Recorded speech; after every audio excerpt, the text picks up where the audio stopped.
Hi everyone, I'm Daniela, and today we're making Cotolette di Melanzane, eggplant cutlets. This recipe is based off of a Milanese Cotolette di vitello, but I've swapped out the veal for eggplant. It's perfect in the late summer or early autumn, and it's such a versatile ingredient, and I'm going to show you how to cook it 3 ways. I'm using small baby eggplant. One of these is a perfect serving for one person, especially if you're going to have a pasta for your first course. You can do this recipe with larger eggplant, you'll just need to cook them in the oven a little bit longer. Wrap each of your eggplant in a piece of aluminum foil. Then pop them into a baking pan. Make sure the edges are really well sealed so that the steam stays inside the foil. This will help to cook and soften the eggplant. After about 15 to 20 minutes, your eggplant should have some give when you press down on them. If they haven't softened up by this point, pop them in the oven for another 5 to 10 minutes. I'm going to let these cool in the foil for about 15 minutes. Now unwrap and carefully peel each of your eggplant. If you're really lucky, the skin might just slide right off, but if not, slide a small knife under the skin and drag it along the eggplant. It's pretty quick and easy once you've got started. Set the peeled eggplant aside and continue with the rest of your eggplant. I'm covering my board with a piece of parchment paper. This just makes it easier to move the eggplant around while I'm making the batter and the breading. Take one of your eggplant and with a fork, gently press down to make that cutlet shape. You want to make sure to be really gentle. You don't want to pulverize the flesh of the eggplant. You want to make sure it stays intact. Some people like to slice lengthwise down the eggplant and then spread it out before dipping in the batter, but I prefer the texture and look of it when you squish it down with a fork. Eggplant hold a lot of water. It's really important that we dry away as much of this as possible, so use a paper towel or two and gently dab down on your eggplant. Don't put too much pressure, just enough to absorb the water. And make sure to do both sides. This ensures for a more crispy crust. Now set them aside while we prepare our batter and our breading. Chop a large handful of fresh parsley. I like to start mine with a medium chop and set about half of it aside to sprinkle over the top of the finished dish, and then continue chopping the remaining parsley until it's very finely chopped so that I can mix it in with my breadcrumbs. Add your finely chopped parsley to 1 cup 150 grams of breadcrumbs.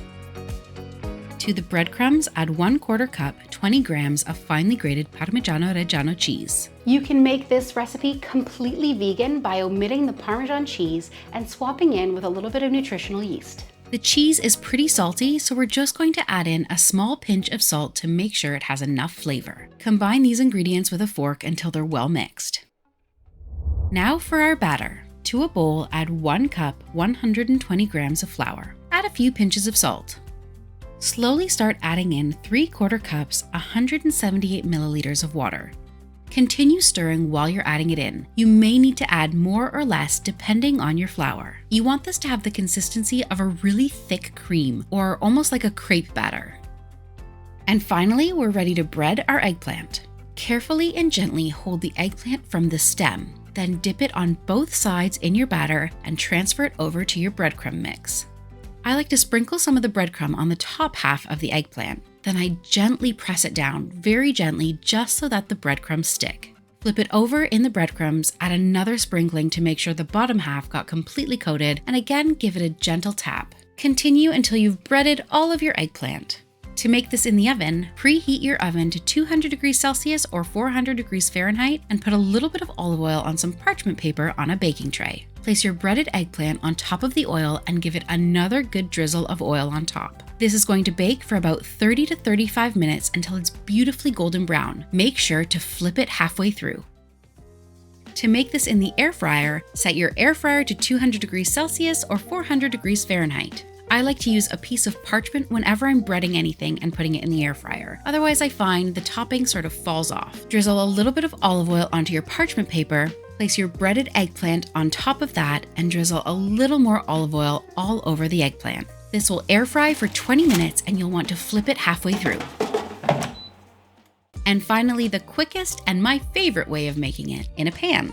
Add in a fair amount of olive oil to the bottom of your pan and turn the heat on to high. Once the olive oil is sizzling, place your breaded eggplant into the pan. Be careful not to crowd them.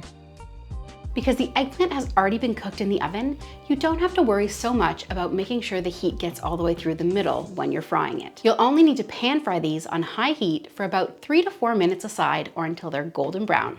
Let them drain on a paper towel. I like to serve my Cotolette di Melanzane on top of an arugula salad. Dress your salad with a little bit of olive oil, the juice of a lemon, and some freshly grated Parmigiano Reggiano. Quanto basta, however much you like. Give it a good toss and your salad is ready to make the perfect bed for your eggplant. Top the freshly fried eggplant with a sprinkling of salt, that parsley that we chopped earlier, and serve a few lemon wedges on the side. All that's left to do is dig in.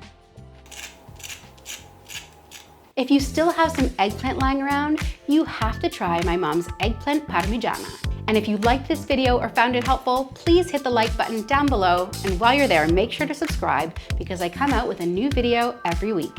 Thank you so much for watching, and I'll see you next time.